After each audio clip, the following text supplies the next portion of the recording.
ఇది వారణాసిలోని దేవదాసీల మహిళల యొక్క కథ.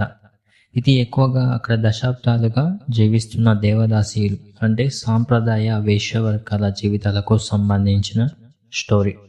వారణాసిలో కాశీ, ప్రత్యేకంగా మండి అని పిలిచే ప్రాంతంలో ఈ మహిళలు తరతరాలుగా నివసిస్తూ ఉన్నారు. ఈ కథల యొక్క ఉద్దేశం ఏంటి అంటే వారి యొక్క వివరాలు విడివిడిగా ఉన్నాయి.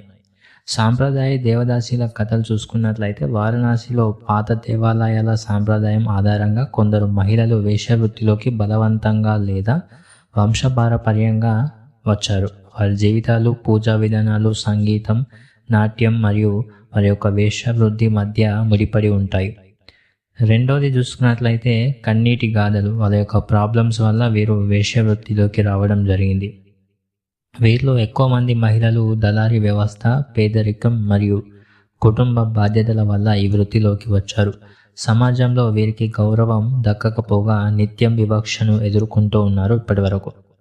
మూడో రకానికి చెందిన వారు చూసుకున్నట్లయితే వారణాసి నగరానికి సంబంధించిన కొన్ని వాస్తవాలు తెలుసుకుంటే కాశీకి ముక్తి కోసం వచ్చే భక్తులతో పాటు పర్యాటకులు మరియు స్థానికులు ఈ దేవదాసి వర్కర్ల కోసం వస్తూ ఉంటారు. అయితే వారి హక్కుల కోసం పోరాడుతున్న స్వచ్ఛంద సంస్థలు వీరికి వైద్యం, చట్టపరమైన సాయం అయితే అందిస్తూ ఉన్నాయి.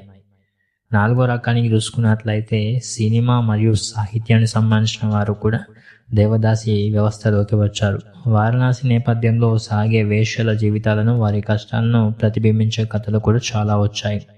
డాక్యుమెంటరీలు కూడా చాలా తీశారు కూడా.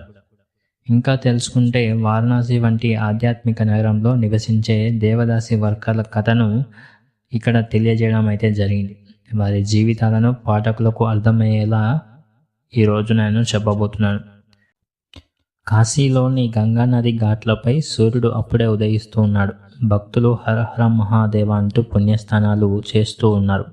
కానీ అదే నదికి కాస్త దూరంలో ఇరుకైన సందులో ఒక పాత భవనంలో చీకటి బతుకులకు వెలుగును చూస్తే ఒక దేవదాసి వర్కర్ల దినచర్య మొదలవుతూ ఉంటుంది.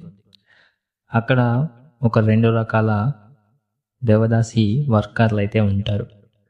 కథానాయిక లేదా ప్రధాన పాత్ర పడే కష్టాన్ని, ఆమె మనోభావాలను సూటిగా అయితే ఇక్కడ చెప్పడం జరిగింది. ఆమె పేరు సల్మా. అద్దం ముందు నిలబడి తన ముఖానికి రంగులు పూసుకుంటూ ఉంటుంది. అందరూ స్త్రీలలాగే ఆమెకు కూడా అందమైన కళలు, ఆశలు ఉంటాయి. కానీ పేదరికం, కుటుంబ పరిస్థితులు ఆమెను ఈ దేవదాసి వ్యవస్థలోకి నెట్టాయి. తన బాధను చెప్పుకుంటూ ఒక నకిలీ చిరునవ్వును అయితే తన పెదాలపై చెప్పుకుంటూ ఉంటుంది అక్కడ. ఇంకా చూసుకున్నట్లయితే భక్తికి, ఆధ్యాత్మికతకు ప్రసిద్ధి చెందిన వారణాసి నగరంలో ఈ యొక్క దేవదాసి కూపంలో చిక్కుకున్న వారి జీవితాల మధ్య ఉండే వైరుధ్యాన్ని హైలైట్ చేయడం అనేది మంచిది కాదు.